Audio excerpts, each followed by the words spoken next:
boss, magandang araw. Mga nagtatanong dyan sa akin, bakit pala ako hindi gumagamit ng file adhesive kapag nagtatiles ako? Sigurado ba ako din sa ginagawa ko?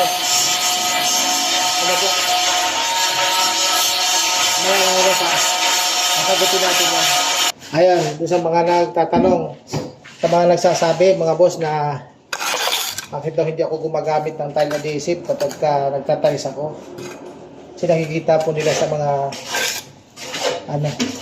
mga post ko, lalo na yung mga kapitbahay ko. Ano po mga boss? Ako naman, mga boss, para sa akin, doon kasi ako sanay.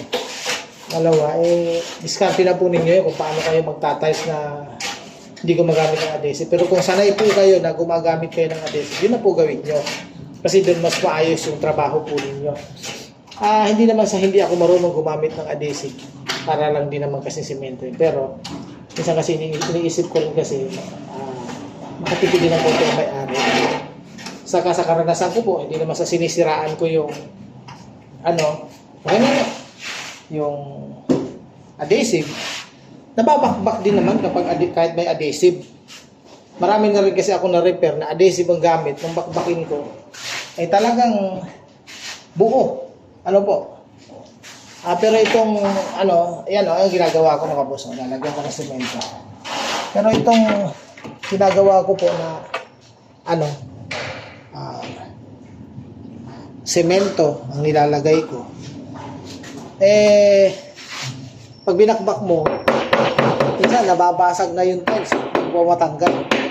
Pero siguro sa pagkakabit lang din yan. Pero kung sanay kayo na gumagamit ng adhesive mga boss, yun ang gawin nyo. Kasi nga, kung saan gaganda yung trabaho po ninyo. Kaya kaya ko naman ayusin na kahit walang adhesive, para sabi ko makakapit na may-ari, hindi na po ako gumagamit. Kasi ang adhesive po mga boss, kung kukumpara mo sa semento, medyo mahal. Ang adhesive nasa ata ang isang sako, 300 plus, 400. Kung dalawang semento na yon, ang ginagawa ko na lang, lalagyan ko ng semento yun para okay naman mga ginagawa natin, kaya hindi na natin ginagamitan ng adhesive. Yun lang po yung mga boss. Pero kung sanay po kayo na gumagamit kayo ng adhesive sa trabaho po ninyo, yun ang gawin niyo. Ganun lang po yan. Yan, alis ko. Hindi ko po ini-edit yung video ko mga boss. Yan. Madumi talaga yan. Mga boss, okay lang na marumi. Yan, lumalabas na ganyan yung halo. Kasi nga, sigurado tayong may kapit yan. Pero kapag walang lumabas, ibig sabihin kulang sa semento. Ganyan lang yan. At kahit anong tibay mo mga boss ng trabaho mo, kung ang may-ari naman ng bahay marubal, kumbaga sa pukpok dito, pukpok doon lang. Alam naman nilang lababo siyempre gagalaw po yan.